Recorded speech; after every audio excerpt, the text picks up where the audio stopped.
guys, I'm at Tyler Cabin in Parker Dam State Park, and this is just a video review. If anybody wants to stay here, this is what it looks like from the drive. That's an access road. And then this here is the main drive. So walking towards the cabin, you can see where it is. This is a handicap accessible cabin.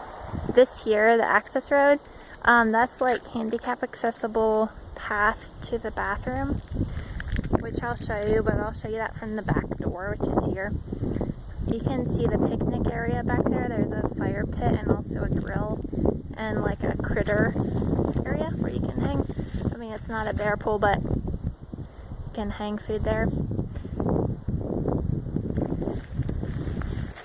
It's about a 15-minute drive off of Interstate 80 to get here, so it's not too far off the beaten track, but it is a 3-mile drive on a state park road into the actual cabin. So if you have a car like I do, something to be aware of in snowy weather. Oh look, we have a friend. Hey baby! This cabin is one of the very few that is dog friendly.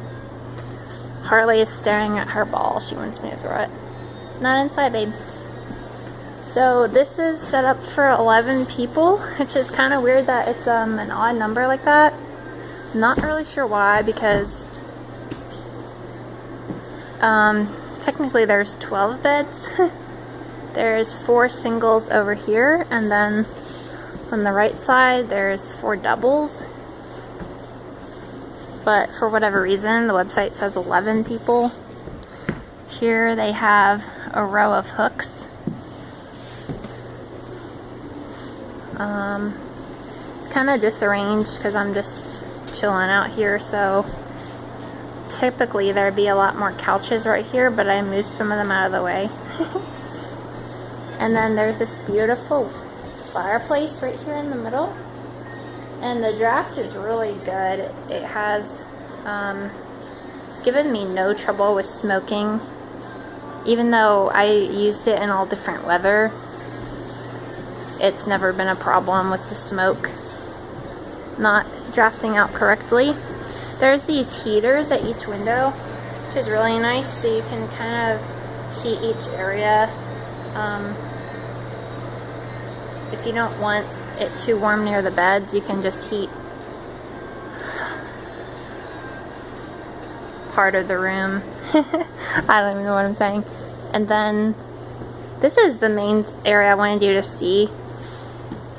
The kitchen. It's really small, so I wouldn't want to have more than 2 people back here, but there's these shelves and an electric range,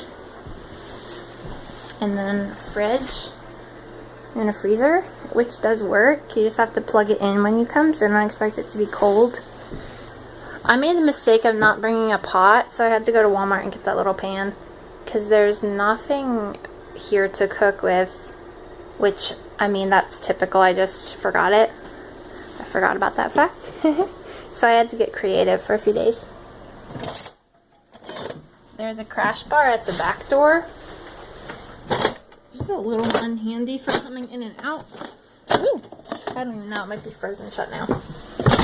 Ooh, I guess not.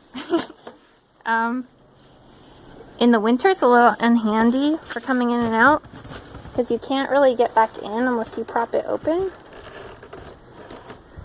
But in the summer, it has this hook here, so you can just hook it open or whatever. So this is how it looks from the back door. The fire pit, and then grill and tables. And then this is the water source right here. It's a pump. It's chlorinated, and I didn't find any information about it not being potable, so I assume it's fine to drink it. I haven't had a problem with it so far. You might want to be prepared to do your own snow removal if you stay here for a while, because I had to walk up to the park and ask them to clear the drive because I have just a car. I don't have four-wheel drive or all-wheel drive, so I couldn't get out in the 5 inches of snow. So they cleared it, but even so, I had to use ashes to actually get started through the little bit that they didn't clear, because it was really icy, because there was a thaw and then a freeze, so it was just really icy. So you might want to think about that in cold weather if you don't have an all-terrain vehicle. And then here's the bathhouse. It's just typical pit toilets with hand sanitizer and toilet paper. And then this back here are the group sites, and they don't start until you get behind that sign.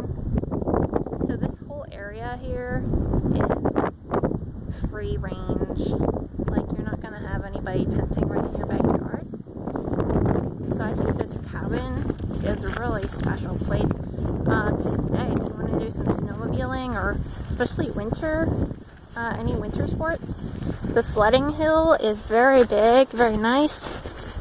It's only a 10-minute walk from here, less than a quarter of a mile.